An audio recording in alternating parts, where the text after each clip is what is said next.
Sure. So,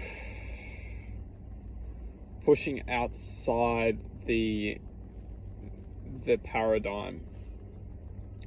So, when we can start to, what we're going to do is we'll break this into a 4-part series, and within this 4-part series, we will start to examine the paradigm of the mind and how it's involved within creating a perceptual barrier that keeps us within the confinement of this dimension or this existence that we're having.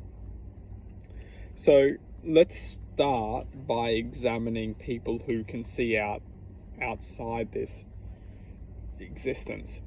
What we find is people who have a greater connection with, you could say, an existence greater than. It's not to say that the existence which we're experiencing isn't great, but what we can interpret this existence as is it's a density. So within the density, we experience all types of vibrational existences that can live within this density. It's almost like a train moving at a low speed. If the train moves at a low enough speed, anyone can jump on. If it moves at such a low speed, even the most, anyone can jump on. And that's the truth of this reality which we're living in, is that if this reality can be slowed down to a certain state of frequency, that anything can manifest within the density of that existence.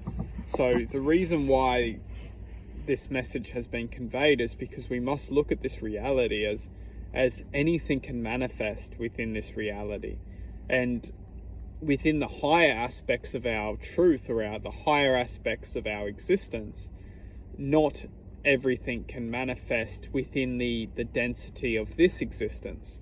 For example, hatred, evil, deceit, ugliness, it does not exist within the higher realms of our nature, because the purity or the frequency of the higher nature or the higher realms of our existence manifests to a certain existence. It more so focus on the frequency.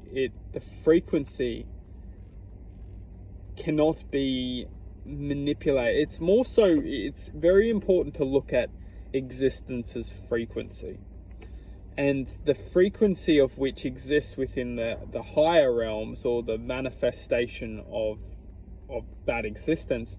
It cannot be infected with it can't be affected. And the reason why this message is being conveyed is because this reality is infection. It's the manifestation of infection. So the reason why we can say this, and we know this to be true, is because through our existence we have interpreted this reality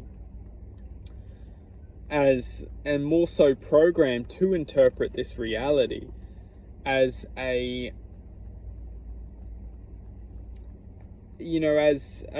however we want to program or interpret it. But more so, we're being influenced by the outside, or by the existence that's, you could say, it's very important to look at this reality as a box, and that the people who have constructed the box for us to look outside of ourselves and see that we have the freedom, you could say, but the freedom is only the walls that we decorate. And the walls that we decorate are only walls, and we stop to open our minds, and we more so start to interpret this reality as free walls that we can paint our picture on. But that's the truth of our reality, is that we're actually boxed or engulfed within this perception of freedom. But what is freedom? Wrap this into part 2.